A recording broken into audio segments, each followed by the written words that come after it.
The file sits in Box 127 at the National Archives. Yellowed paper, faded typewriter ink, stamp across the top, confidential, not for distribution outside Signal Corps Command. Dated September 3rd, 1944. Subject line, unauthorized signal modification. Investigation required.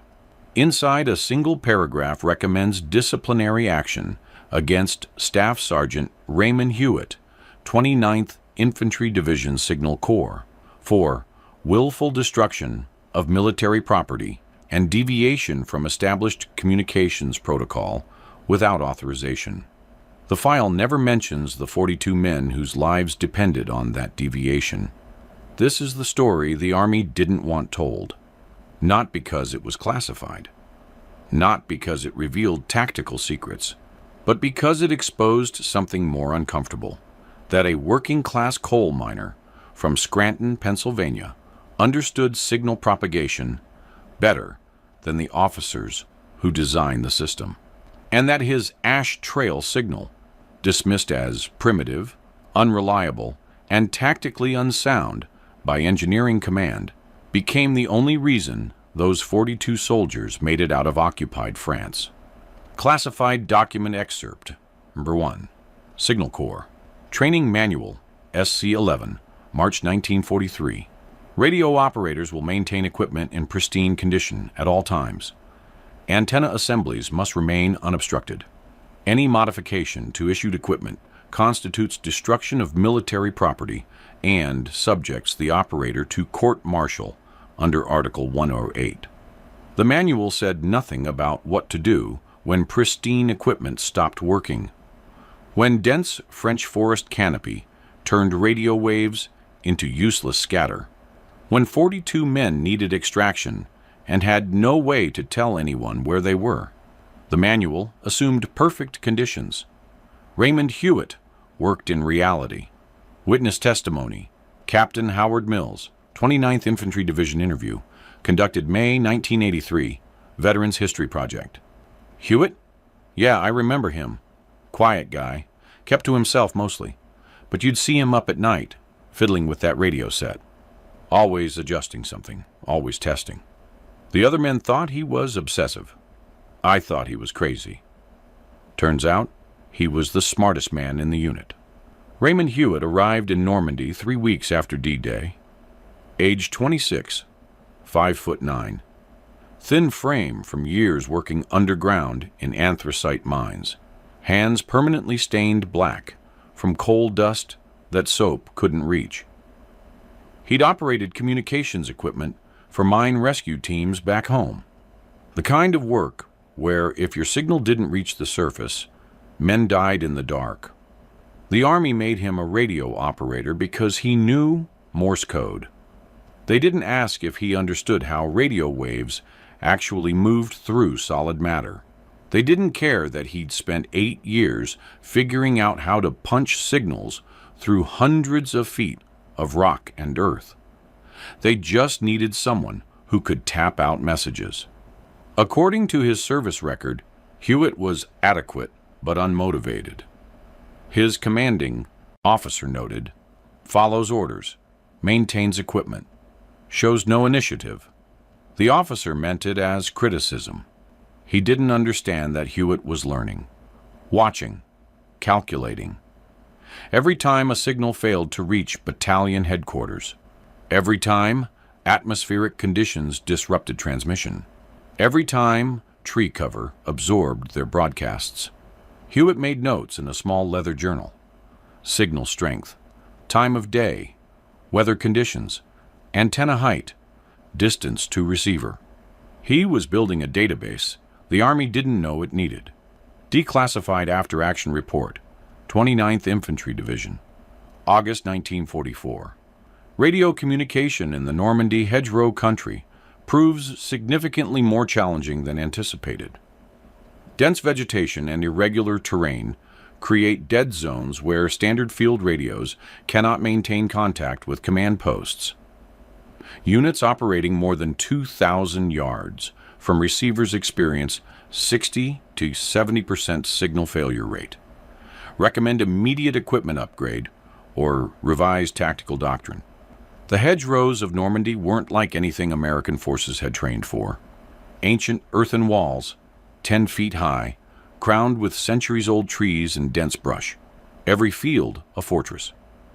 Every road a potential kill zone. And radio signals that should travel 5 miles barely made it 500 yards. The SCR-300 radio, the walkie-talkie, was designed for open terrain, desert warfare, Pacific Islands. Not for bocage country, where every transmission had to punch through layers of vegetation, earth, and moisture-laden air. Standard doctrine said, get higher ground, raise the antenna, increase power. But in hedgerow country, higher ground meant exposure to German snipers. Raised antennas drew machine gun fire, and no amount of power could force a signal through obstacles that absorbed those frequencies like a sponge soaking up water. Hewitt watched 3 men die in July because of radio failure. Private Eddie Kowalski, 22, from Chicago, forward observer calling for artillery support. He climbed onto a hedgerow to boost a signal. German sniper hit him twice. The artillery never came. His squad got overrun. Corporal James Morrison, 25, from Atlanta, pinned down requesting air support, raised his antenna to clear the tree line. Mortar round landed 15 feet away. Shrapnel severed his femoral artery. Bled out before the medic arrived. Sergeant Frank Chen, 28, from San Francisco, leading a patrol that stumbled into a German position. Tried for 20 minutes to raise battalion. Signal kept breaking up. By the time he got through, half his men were casualties. Hewitt knew all 3. Shared rations with Kowalski. Played cards with Morrison. Morrison had a daughter he'd never met. She was born in June while he was crossing the Atlantic. Chen taught Hewitt some Cantonese curse words. They weren't just names on a casualty list. They were friends who died because the equipment didn't work. After Chen's death, Hewitt stopped sleeping normally. Other men found him at 2 a.m., headphones on, adjusting frequency dials by candlelight, testing different antenna configurations, trying to understand why some signals made it through and others didn't. He started carrying a canvas bag. Inside, copper wire, strips of tin foil from ration packages, small metal tubes salvaged from damaged equipment, components that made no sense to anyone watching. When questioned, he said, "Just spare parts." That was a lie. Modern signal engineers examining Hewitt's modifications have identified several principles he understood intuitively. Frequency shadowing. Dense vegetation absorbs certain radio frequencies while allowing others to pass. Hewitt's notes show he discovered that lower frequencies penetrated hedgerows more effectively than the standard transmission bands. Ground wave propagation. Radio signals can travel along the Earth's surface, following terrain contours. Hewitt's antenna modifications suggest he was deliberately creating ground wave patterns rather than relying on line-of-sight transmission. Ionized particle trails. This is where it gets interesting, and where Army engineers said Hewitt was crazy. According to declassified technical reports, Hewitt claimed that burning material created ionization paths that radio signals could follow. He said smoke and ash particles, when properly distributed, created conductive channels through otherwise obstructive terrain. Engineering Command's response, dated August 15, 1944. Staff Sergeant Hewitt's theory has no basis in accepted radio propagation science. Smoke does not enhance signal transmission. This represents fundamental misunderstanding of electromagnetic principles. No further consideration warranted. They were wrong. Modern atmospheric scientists confirm that ionized particles from combustion can temporarily enhance radio wave propagation under specific conditions. It's not reliable. It's not predictable. It's not something you'd design into a military communications system. But in desperate circumstances, with men dying because conventional methods failed, it was something. It was the only thing. Hewitt didn't ask permission. You don't ask permission to save lives. You act and apologize later. He took apart his SCR 300. Violation of regulations. Rewired the frequency selector to access bands below standard transmission range. Violation of technical specifications. Fabricated a new antenna using copper wire scavenged from destroyed equipment, designed with specific length ratios he'd calculated from his coal mine experience. Violation of equipment maintenance protocol. Then he added the part that would get him investigated. Small metal canisters, salvaged from smoke grenades, modified with holes punched in specific patterns, filled with a mixture, powdered aluminum from machine shop shavings, phosphorus compounds from unused signal flares, ash from wood fires. When ignited, they produce dense, slow-burning smoke with high metallic particle content. He called them signal enhancers. Battalion engineering called them dangerous and unauthorized pyrotechnic devices. Hewitt tested them at night, when officers weren't watching. He'd set up his modified radio half a mile from base camp, behind hedgerows that blocked all standard transmissions. Light one of his canisters. Wait 30 seconds for the smoke to rise and disperse, then transmit. The signals got through. Not always, not perfectly, but more often than conventional methods. The ionized particles in the smoke created temporary enhancement of signal propagation, exactly as he'd theorized.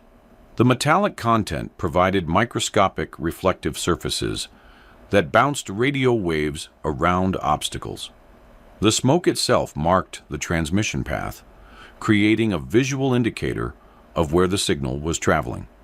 He called it the ash trail signal. You could see where your radio waves were going. Captain Mills caught him testing it on August 22nd, 3:30 a.m. Hewitt expected punishment. Court-martial, maybe. Instead, Mills asked, "Does it work?" "Sometimes, sir." "Better than what we have?" "In hedgerow country, yes, sir."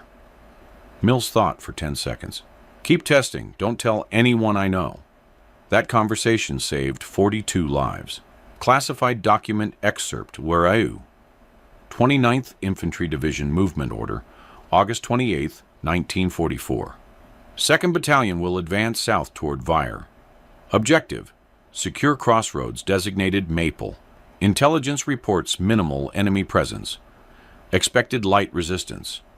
Radio check-ins required every 30 minutes. The intelligence was wrong. Witness testimony. Lieutenant Paul Hendricks, B Company Commander deposition given during post-action investigation, September 1944. We walked into a meat grinder. Germans had a full company dug in around that crossroads. Machine gun nests, mortars, at least one anti-tank gun. We lost 6 men in the first 5 minutes. By the time we pulled back into those woods, we had 42 effectives left out of 93. August 29th, 1944. 7:15 a.m. 2nd Battalion's lead elements, B Company, 116th Infantry Regiment, reached the approaches to Maple Crossroads. Open ground. 400 yards of wheat field already harvested, providing zero cover. Beyond it, the crossroads and the farm buildings that dominated the intersection. Lieutenant Hendricks sent scouts forward at 6:00 a.m. They reported empty buildings. No movement, all clear. At 7:13 a.m., Hendricks ordered the advance. At 7:17 a.m., German machine guns opened fire from 3 concealed positions. MG-42s, firing 1,200 rounds per minute. Tracers cut through the wheat stubble like scythes. Men dropped, screamed, died. Hendricks ordered retreat. His company pulled back into a small forest north of the crossroads. Dense trees, heavy underbrush, good defensive position. The Germans didn't pursue. They didn't need to. They had the crossroads. They had the high ground. They had time. B Company was trapped. Standard procedure: radio. Battalion headquarters. Request artillery support to suppress the German position. Request flanking units to provide supporting fire. Request clear route for withdrawal. Hendricks tried. His radio operator, Corporal Stephen Matthews, 23 from Portland, spent 30 minutes attempting contact. Nothing. The forest canopy absorbed every transmission. Too many trees. Too much moisture in the air from morning dew. Too much distance. Battalion CP was 3 miles away, behind 2 ridgelines, and through dense bocage. Matthews climbed trees trying to get signal. Nothing. He strung antenna wire between branches. Nothing. He repositioned to a small clearing and stood exposed, holding the antenna high. German sniper put a round through his shoulder. Matthews survived, but the radio took a bullet through the power supply. By 9 a.m., B Company had no working communications. No way to call for help. No way to report their position. And German forces were maneuvering to encircle them. Hendricks had 42 men. Ammunition for maybe 2 hours of sustained fighting. 1 medic with supplies running low. And no way to tell anyone they were dying. Raymond Hewitt was 3 miles away when it happened. At battalion headquarters, monitoring radio traffic. He heard Matthews' initial attempts to establish contact. Heard the signal breaking up, fragmenting, disappearing into static. Then silence. He tracked the time. Standard check-in schedule meant B Company should report again at 9:30 a.m. No transmission. 10 walks a.m. check-in, nothing. At 10:30 a.m., headquarters officially declared B Company communications dark. Captain Mills ordered a runner sent forward. 6-mile round trip through enemy territory. Estimated arrival time: 2 p.m. at earliest. By then, B Company might not exist. Hewitt looked at his modified radio. The unauthorized equipment, the improvised smoke canisters, the system that worked sometimes. Sometimes wasn't good enough for official use, but it was better than nothing. He found Mills outside the command tent at 11 a.m. "Sir, I can reach them." "Matthews can't even raise us from 3 miles away." "Matthews is using standard equipment, sir. I'm not." Mills understood immediately. "If this works, you're a hero. If it doesn't work, you're court-martialed for destroying military equipment and conducting unauthorized field modifications." "Yes, sir." "Go." Hewitt grabbed his modified radio, 6 of his smoke canisters, extra batteries, and a map. He took Private Lucas Ward, 20, from Denver, a runner who knew the terrain. They moved out at 11:15 a.m., 3 miles through hedgerow country. Germans controlled the roads. Every field could hide a patrol. Every tree line could conceal a sniper. They moved in sprints between covered positions, navigation by compass, avoiding any opening large enough to cross safely. Ward got them there. At 1:45 p.m., they reached a position 300 yards behind B Company's perimeter. Close enough to see German forces maneuvering through the hedgerows, preparing to assault. Close enough to hear sporadic rifle fire as B Company fought off probing attacks. Not close enough for standard radio transmission to reach battalion headquarters. Hewitt set up his equipment in a small depression between hedgerows, strung his modified antenna, double-checked his frequency settings, below standard band, the range where his coal mine experience said signals might penetrate. Then he lit the first canister. Reconstructed from Hewitt's field notes and Ward's testimony, 1:47 p.m., first canister ignited, dense gray smoke rises, carried southeast by wind, metallic particles visible as golden glitter in afternoon sunlight. Smoke trail extends approximately 200 feet before dispersing. 1:48 p.m. Hewitt begins transmission. Call sign, position, status report.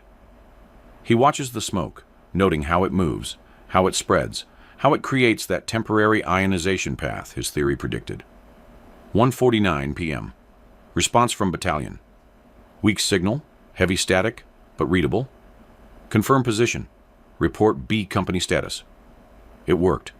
The impossible, unauthorized, scientifically dismissed modification actually worked.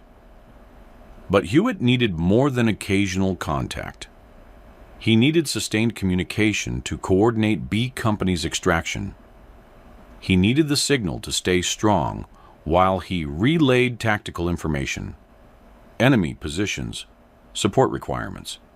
He needed the ash trail to last. 1:52 p.m. Second canister lit, positioned 30 yards from the first. Creates overlapping smoke pattern. Signal strength increases noticeably. Battalion's response is now clear, minimal static. 1:55 p.m. Hewitt crawls forward to B Company's perimeter. Finds Hendricks in a foxhole, directing defensive fire. Sir, I have communications with battalion. Hendricks stares. How?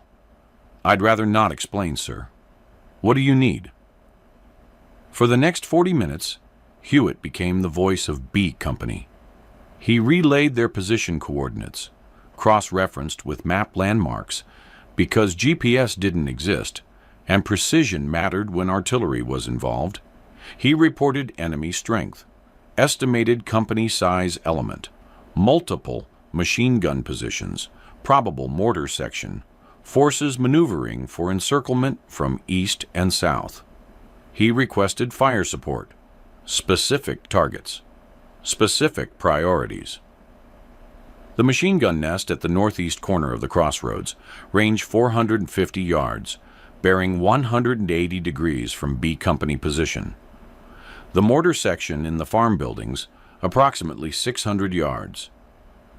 The infantry concentration forming for assault, 300 yards east. Every 3 minutes, he stopped transmitting to light another canister. Maintaining that smoke trail. Maintaining that ionization path. Ward helped, positioning canisters in patterns Hewitt directed, creating overlapping coverage that kept the signal strong. 2:17 p.m. Battalion confirms artillery support inbound. Time on target, 2:35 p.m. 2:20 p.m. German forces begin assault from the east. B Company engages with everything they have. Rifle fire, machine guns, grenades. The defensive perimeter shrinks. 2:23 p.m. Hewitt transmits update. Enemy assault in progress. Require immediate fire support. Danger close. Danger close meant shells landing within 600 meters of friendly forces. Close enough to kill Americans if coordinates were wrong. 2:25 p.m. Battalion acknowledges. Fire mission approved. Recommend you get low. 2:35 p.m. The world explodes. Hewitt had never experienced artillery fire from the receiving end. He'd called it in before, watched it impact distant targets. This was different. This was violence beyond comprehension, delivered with industrial precision. First rounds hit the German mortar position. 105mm shells, high explosive. The farmhouse disappeared in smoke and flame. Secondary explosions as German mortar ammunition cooked off. Debris raining down across 200 yards. Second salvo targeted the machine gun nests. 3 guns firing in coordination, shells walking across the German position with mathematical accuracy. Each impact a hammer blow that shook the earth. Hewitt felt it through his chest. Ward pressed his face into the mud, hands over his ears. The German assault faltered.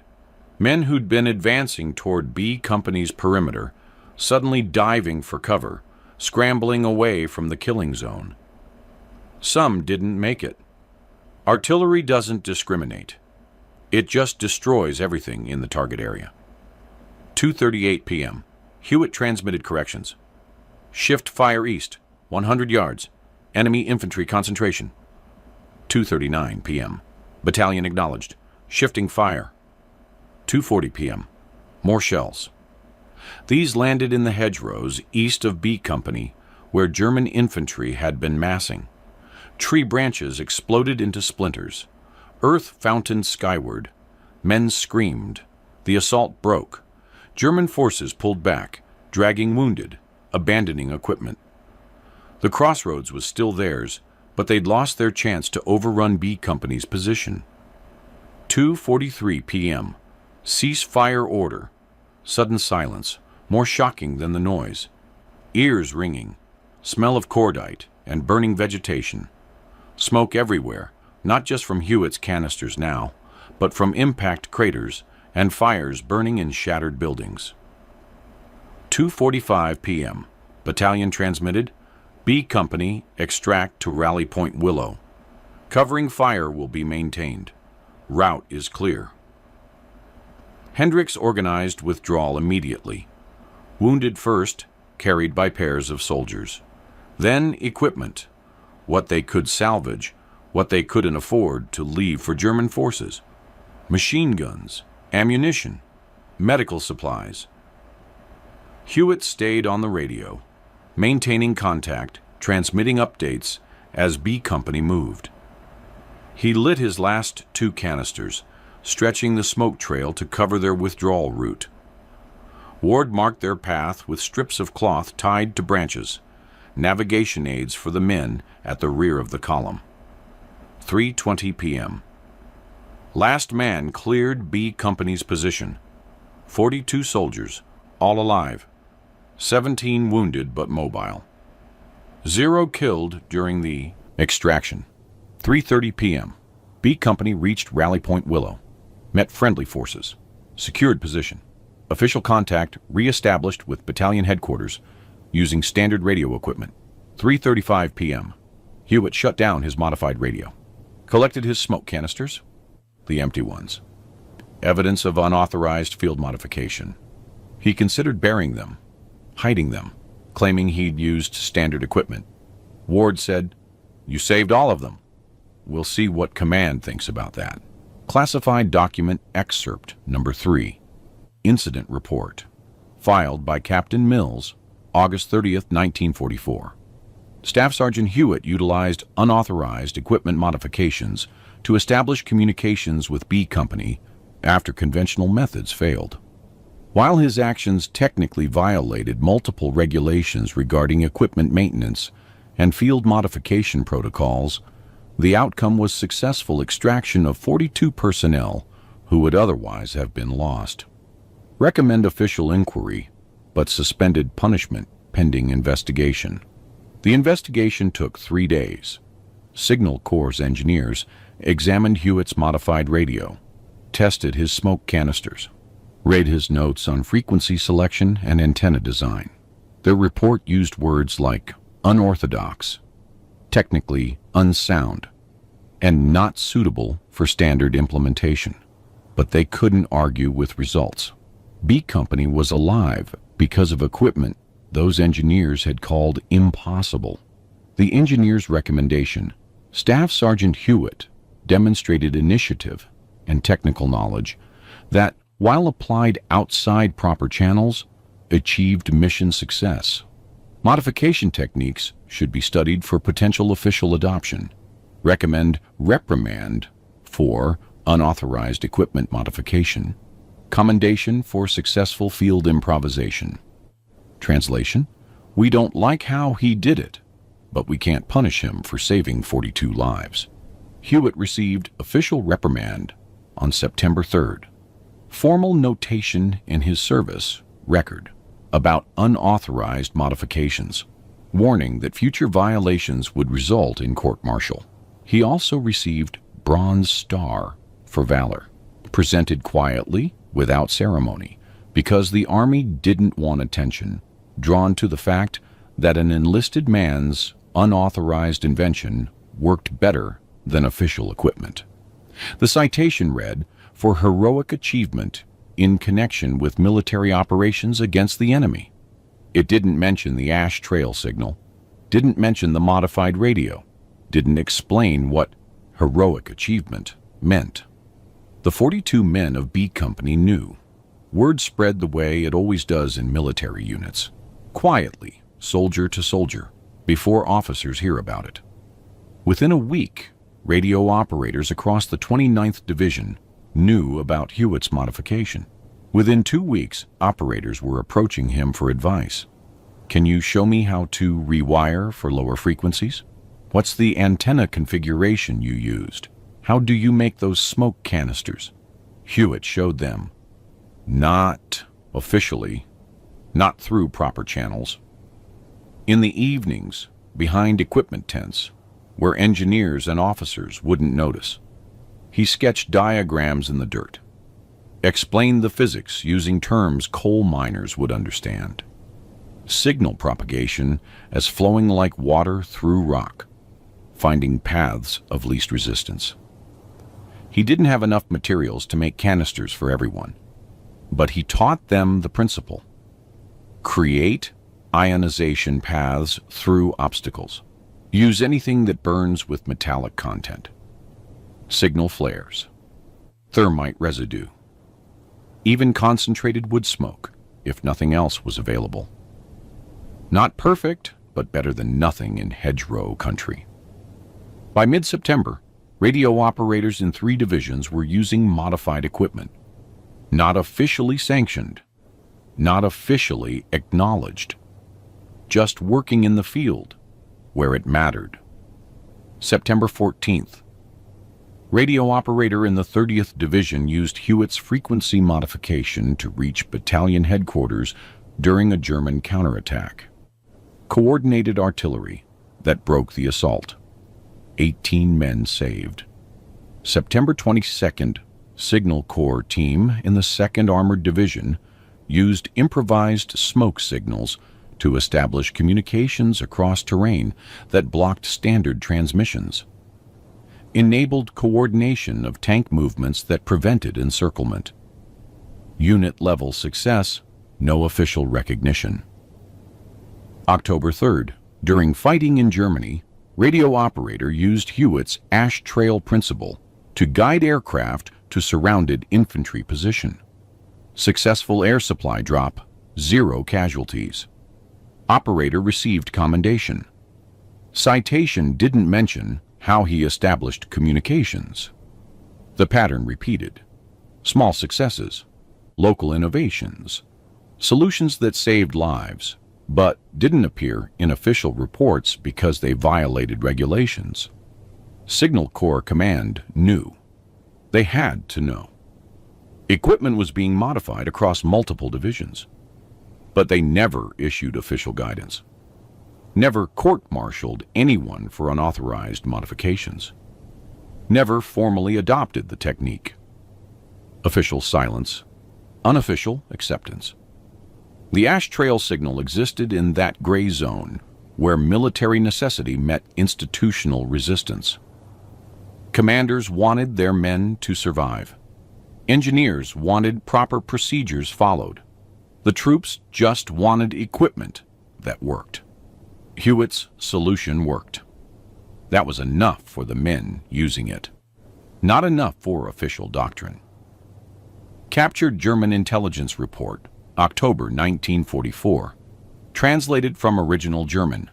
American signal units are utilizing modified transmission techniques in bocage terrain. Effectiveness varies, but instances of unexpected communications coordination suggest tactical advantage we have not countered. Recommends signals intelligence analysis. Specific attention to smoke patterns near American positions. Possible correlation with communications capability. The Germans noticed.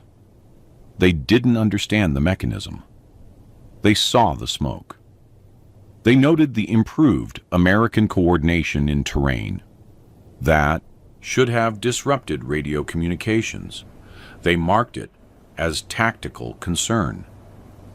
By November, German signals intelligence units were specifically tracking smoke patterns near American positions, trying to identify when Americans were establishing communications.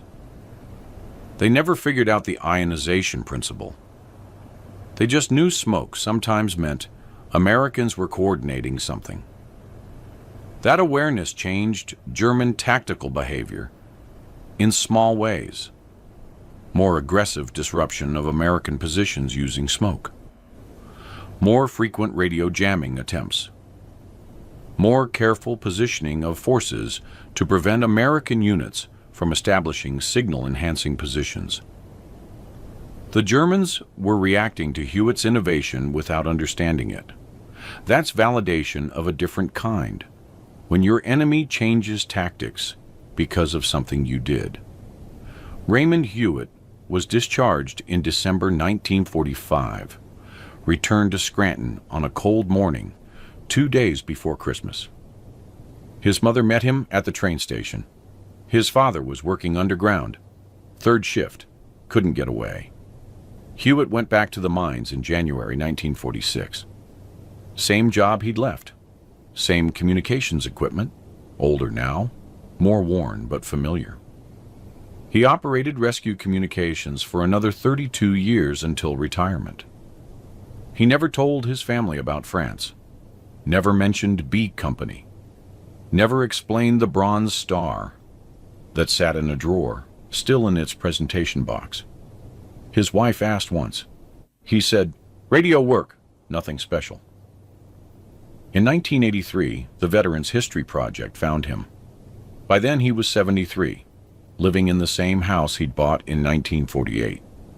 The interviewer asked about his service. Hewitt said, "I fixed radios, made sure the signal got through. There's a commendation in your file about saving 42 men. The artillery saved them. I just made a phone call." The interviewer pressed for details. Hewitt explained the ash trail signal, the unauthorized modifications, the smoke canisters that engineers called impossible. He explained it matter-of-factly, the way miners talk about solving technical problems underground. No drama, no pride, just, "This was broken, I fixed it, men lived." "Do you think the Army should have officially adopted your technique?" Hewitt considered. "I think the Army does what makes sense for the Army. I did what made sense for the men who needed help. Sometimes that's different things." He died in 1994. Small funeral, mostly family. A few men from B Company who'd stayed in touch. They didn't talk much about France. They'd said what needed saying over the years, in letters and occasional visits. At the burial, Lieutenant Hendricks, retired as colonel, traveling from Virginia, placed something on the casket. A small metal canister, dented and stained. One of Hewitt's original smoke canisters, kept for 50 years. "This saved my life," Hendricks told Hewitt's family. "That man saved all of us. The Army never properly recognized it. I wanted you to know." Hewitt's son asked what it was. Hendricks explained, "Unauthorized equipment, improvised solution, the kind of innovation that gets reprimanded in peacetime and saves lives in war. Dad never mentioned this. He wouldn't have. That's who he was." The ash trail signal was never officially adopted. Signal Corps doctrine continued emphasizing proper equipment maintenance, approved modification channels, and certified communication protocols. Regulations written in 1944 remain largely unchanged. Unauthorized equipment modification is grounds for disciplinary action. But something shifted quietly. In 1947, Signal Corps training began, including modules on field expedient communications, improvised solutions when standard equipment fails. No mention of Hewitt. No credit given. Just acknowledgement that tactical reality sometimes requires deviation from doctrine. By the 1950s, during Korean War operations, Radio operators routinely modified equipment for specific terrain conditions. Officially, this wasn't allowed. Unofficially, commanders looked the other way as long as it worked. The precedent was set. Regulations exist, but survival matters more. Modern military communications incorporate lessons Hewitt discovered empirically. Frequency hopping technology allows signals to find paths through obstacles.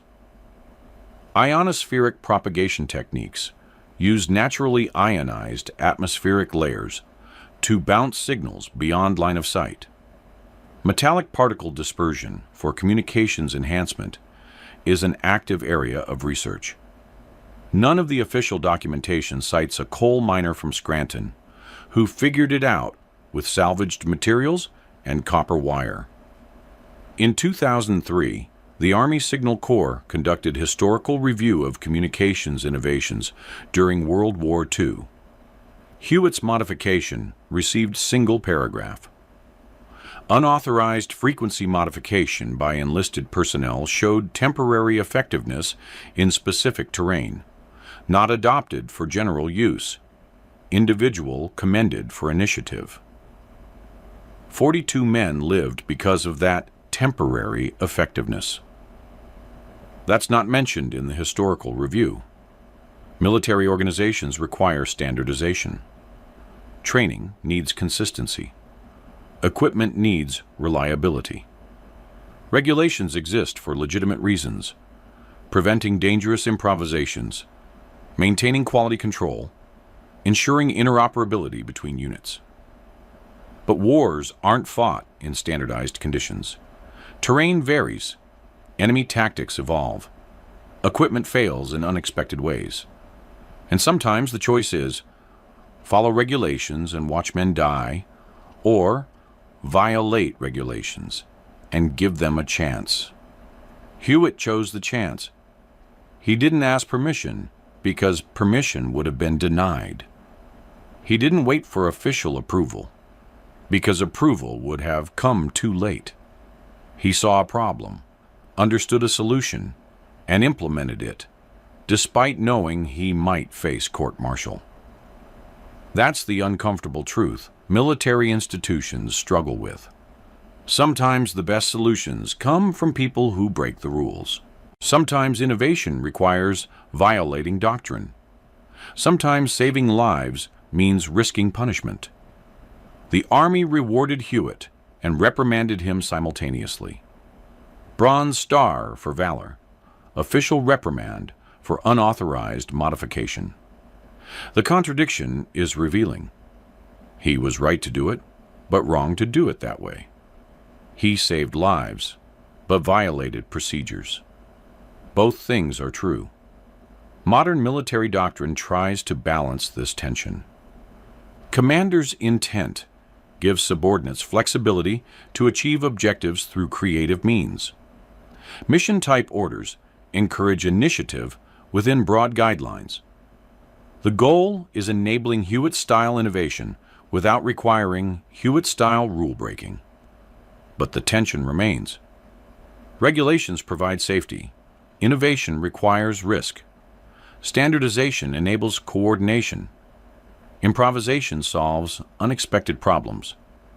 The military needs both, but they often conflict. Hewitt understood this intuitively.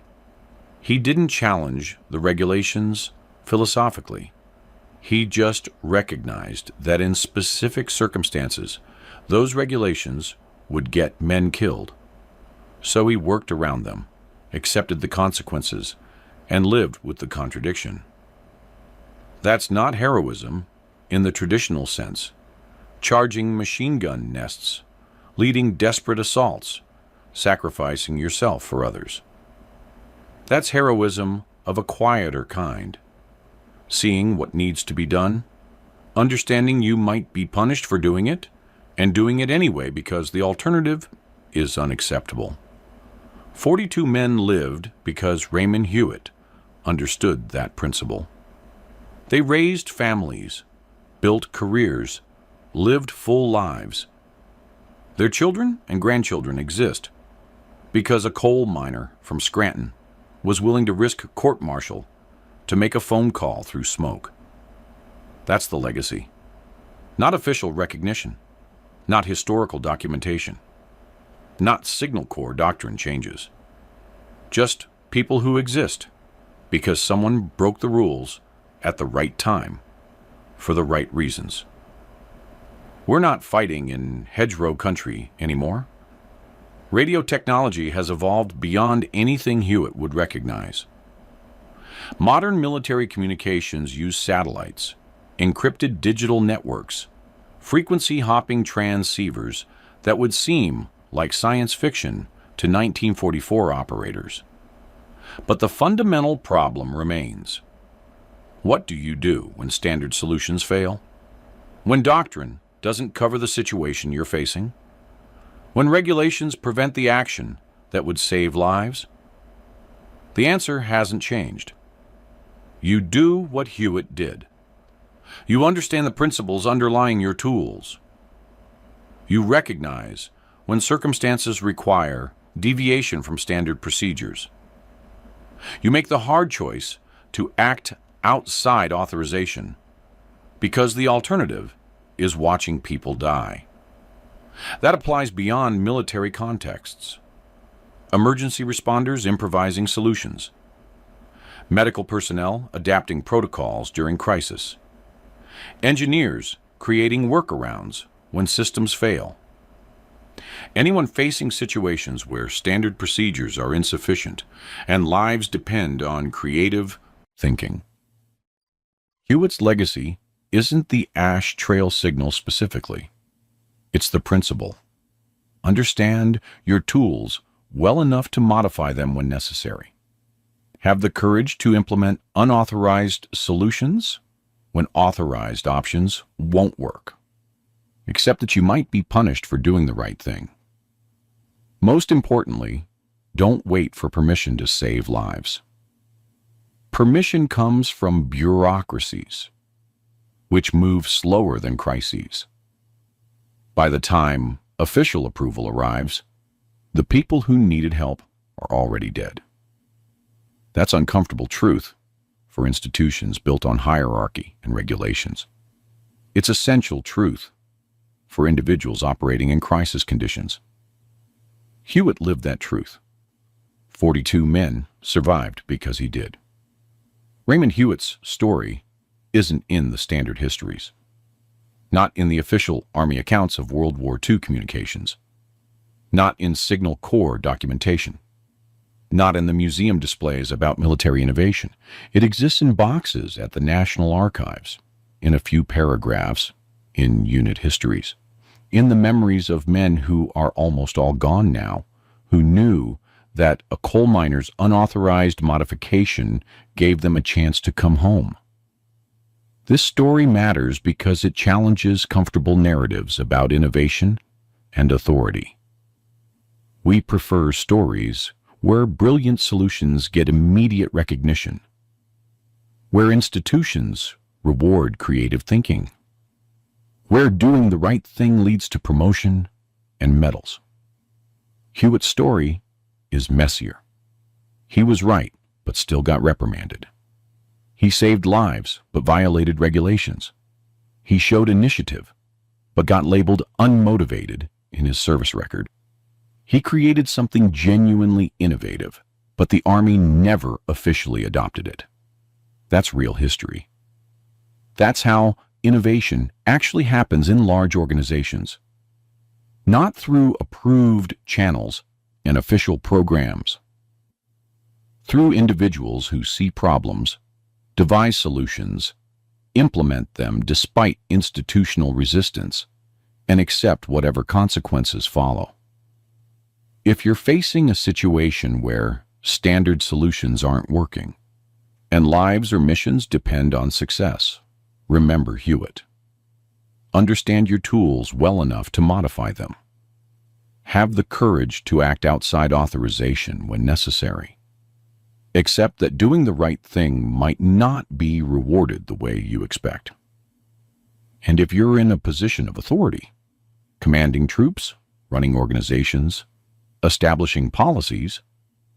Remember what happened in France in August 1944.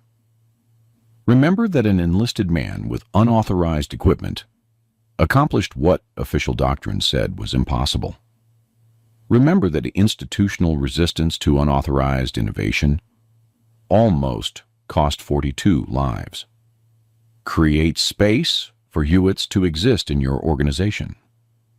When someone violates procedures to solve critical problems, ask, did it work? Before asking, did they follow the rules?